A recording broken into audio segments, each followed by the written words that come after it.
Sir Raghuramakrishnaraju మీద గతంలో దాడి చేసిన వ్యక్తి తులసి బాబు మీద ఎటువంటి యాక్షన్ తీసుకోవట్లేదని రఘురామకృష్ణరాజు చంద్రబాబు నాయుడు గారి మీద టార్గెట్ చేసినట్టుగా తెలుస్తుంది సార్. అది అసలు ఎలా తీసుకోవాలి సార్ ఈ విషయాన్ని? రఘురామకృష్ణరాజుకి జగన్ ఒక ఆగర్భ శత్రువు. అక్కడి నుంచి వాళ్ళిద్దరి మధ్య అసలు ఆగర్భ శత్రువు అంటే పుట్టుకతో శత్రువు మామూలుగా, అంటే దాన్ని మనం చెప్పడానికి అలా చెప్తున్నాం, పుట్టుకతో ఏం కాదు. ఎందుకంటే జగన్ ఇతనికి సీట్ ఇచ్చాడు, ఎంపీగా ఇతను గెలిచాడు. ఆ తర్వాత వీళ్ళిద్దరి మధ్య ఏం జరిగిందనేది రకరకాల కథనాలు ఉన్నాయి, కానీ మొత్తానికి ఇతను ఆగర్భ శత్రువులాగా అయిపోయి జగన్ మీద ఒంటికాలతో అతని మొత్తం ఎంపీగా ఉన్న జీవితం అంతా అతను నియోజకవర్గానికి ఏం చేయలేదు, కానీ చంద్రబాబుకి చాలా మేలు చేశాడు. ఎందుకంటే జగన్ పార్టీలో ఉంటూ జగన్ మీద రోజు అదే పనిగా అతన్ని రఘురామకృష్ణరాజుని చూసి నేర్చుకోవాల్సింది ఎవరైనా ఏంటంటే పెర్జవరెన్స్ అంటారు. పెర్జవరెన్స్ అంటే పట్టు వీడని తత్వం. అంటే మనం ఒక రోజు చేస్తాం, 2 రోజులు చేస్తాం, అలసిపోతాం, ఏంద్రా ఇది చెప్పిందే చెప్తున్నాం అని మనకే బోర్ వస్తుంది. కానీ అతనికి బోర్ రాల.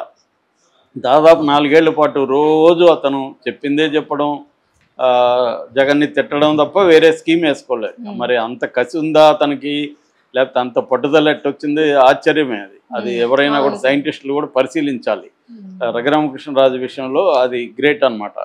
అలా చేయడం వల్ల ఏమైందంటే చంద్రబాబుకి హెల్ప్ అయింది. ఎందుకంటే జగన్ని ఎవరైనా జగన్కి నష్టం చేస్తే అది తెలుగుదేశం ఖాతాలో పడుతుంది, ఉపయోగపడే తెలుగుదేశమే కదా.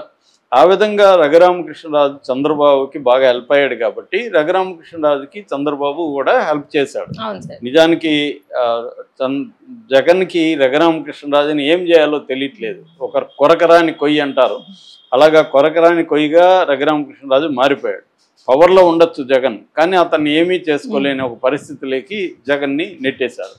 ఎందుకంటే ఎప్పుడైనా కూడా పవర్ కంటే కూడా వ్యవస్థల మీద, మన దేశంలో వ్యవస్థల మీద ఎవరికి కంట్రోల్ ఉంటే వాళ్ళకే రియల్ పవర్ ఉన్నట్టు. అంతేగాని నువ్వు సీఎం అయ్యావా ఇంకోటే కాదు, నీకు వ్యవస్థల మీద కంట్రోల్ ఉందా లేదా, అది జగన్ సాధించే పరిస్థితి జగన్కి లేదు, భౌతిక పరిస్థితులు కూడా లేవు. కానీ చంద్రబాబుకి డే 1 నుంచి ఇది బ్రహ్మాండంగా తెలుసు. వ్యవస్థల్ని మ్యానిపులేట్ చేసుకుంటూ వచ్చాడు చంద్రబాబు, రాజకీయాల్లో ఎదుగుతూ వచ్చాడు. అందువల్ల ఆయనకి ఏంటంటే మనం పవర్లో లేనప్పుడు కూడా మనకు పవర్ ఉండాలంటే మన వ్యవస్థల్లో మన మనుషుల్ని ఎలా పెట్టాలి అనేది ఒక లాంగ్ టర్మ్ విజన్ అంటారు. అదే ఆయన విజనరీ అంటే ఇది బేసిక్గా లాంగ్ టర్మ్ ప్లాన్ చేసుకుంటూ వచ్చారు. న్యాయ వ్యవస్థలో, ఇన్వెస్టిగేటివ్ ఏజెన్సీలు, సిబిఐ ఇలాంటి వ్యవస్థలలో, బ్యూరోక్రసీలో చేశారు. అట్లాగే మీడియా చాలా బలంగా ఉండాలి, తనకి మీడియా అండగా ఉండాలని మీడియాని ఎస్టాబ్లిష్ చేసుకుంటూ వచ్చాడు. అట్లాగే తన కులం అనేది ప్రపంచవ్యాప్తంగా, లక్కీగా చంద్రబాబు కులం ఏంటంటే బిజినెస్ కమ్యూనిటీ. అది కమ్మ అనేది business community. Cornwallis and Cotton వీళ్ళిద్దరు పుణ్యమా అని కమ్మ సామాజిక వర్గం బిజినెస్ కమ్యూనిటీగా 19th century, late 19th century, తర్వాత 20th centuryలో వీళ్ళు ఎదిగారు. సో అది కూడా ఉపయోగపడింది. ప్రపంచవ్యాప్తంగా స్ట్రాంగ్ బిజినెస్ కమ్యూనిటీగా ఉండడం అనేది కూడా ఎదిరింది. అంటే సపోర్ట్ సిస్టమ్స్ అనేవి చంద్రబాబుకి కులము, వ్యవస్థలు, మీడియా, ఇది బాగా పనికొచ్చింది. అట్లాగే కేంద్రంలో ఎవరున్నా, కేంద్రమనే కాకుండా వేరే పార్టీల్లో కూడా తన మనుషుల్ని ప్లాంట్ చేయడం అనేది కూడా ఆయన స్ట్రాటజీలో భాగం. బ్యూరోక్రసీ, న్యాయ వ్యవస్థ, ఇన్వెస్టిగేటివ్ ఏజెన్సీలు, వేరే పార్టీలు, పొలిటికల్ పార్టీలు, ముఖ్యంగా నేషనల్ పార్టీలు, ఏ పార్టీ సెంట్రల్ అధికారంలోకి వచ్చినా తన మనుషులు ఆడు కొంతమంది ఉండడం ద్వారా మ్యానిపులేట్ చేయడానికి ఇది చంద్రబాబు ఏళ్ల తరబడి నిర్మించుకున్న వ్యవహారం. ఇది జగన్కి లేదు. అందుకని జగన్ వీక్ అయిపోయాడు. ఇప్పుడు దమ్ముంటే రఘురామకృష్ణరాజు చంద్రబాబు మీద అలాంటి పోరాటం చేయమని చూద్దాం, చేయలేడు. ఎందుకు చేయలేడంటే చంద్రబాబుకున్న బలం వేరు, జగన్కున్న బలం వేరు. ఫస్ట్ ఆఫ్ ఆల్ రఘురామకృష్ణరాజు చేస్తే మీడియా ఆయనకి ఏ మీడియా అండగా నిలబడుతుంది? వైసీపీ మీడియా ఎలాగో నిలబడదు, చంద్రబాబు మీడియా ఎలాగో అతన్ని నెగిటివ్గా చేస్తుంది. ఇంకా ఆయనకి మీడియా ఏముంది? తెలుగుదేశం మీడియా లేకపోతే రఘురామకృష్ణరాజు జగన్కి యాంటీగా ఇంత కన్సిస్టెంట్గా ఫైట్ చేసి ఉండలేడు.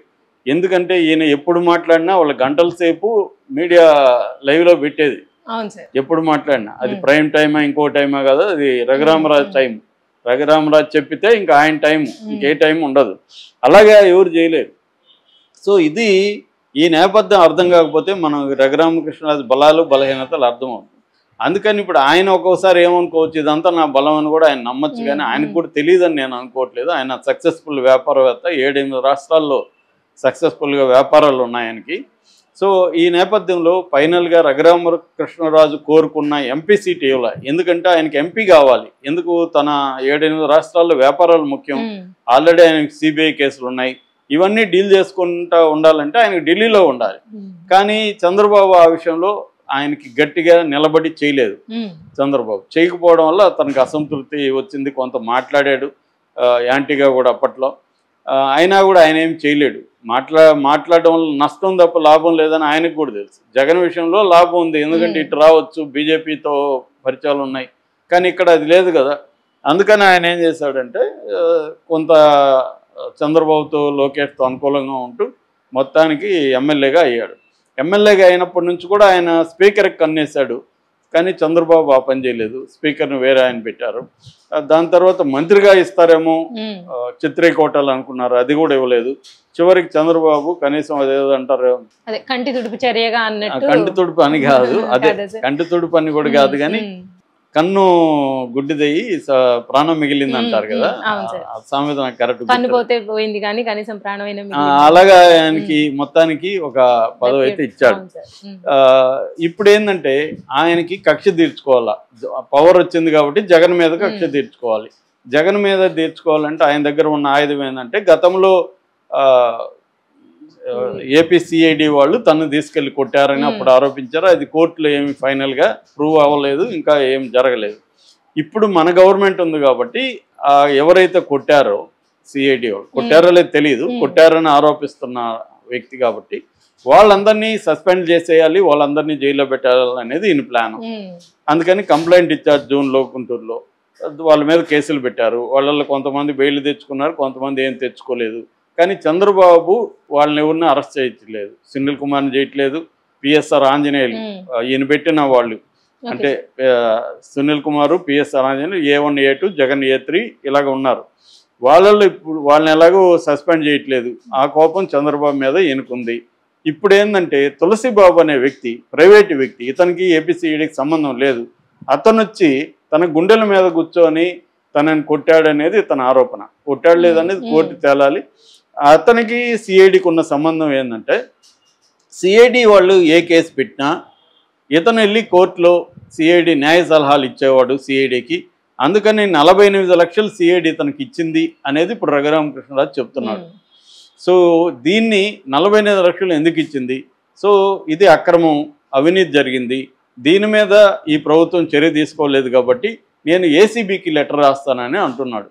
ఇది ఒక రకంగా చంద్రబాబు మీద ప్రెజర్ చేయడమే. చంద్రబాబు ఇప్పుడు ఏసీబీకి ఒక డిప్యూటీ స్పీకర్ ఏసీబీకి లెటర్ రాస్తే ఏసీబీ రియాక్ట్ అవ్వాలి, అప్పుడు చంద్రబాబు ఇరుకును పడతాడు. చంద్రబాబు ఇదేంటంటే తన పగ, తన ప్రతీకారం, లోకేష్ ప్రతీకారం, పవన్ కళ్యాణ్ ప్రతీకారం, ఈ 3 ప్రతీకారాలు చంద్రబాబు తీర్చుకోవాలి. దాని తర్వాతే వేరే వాడి ప్రతీకారం.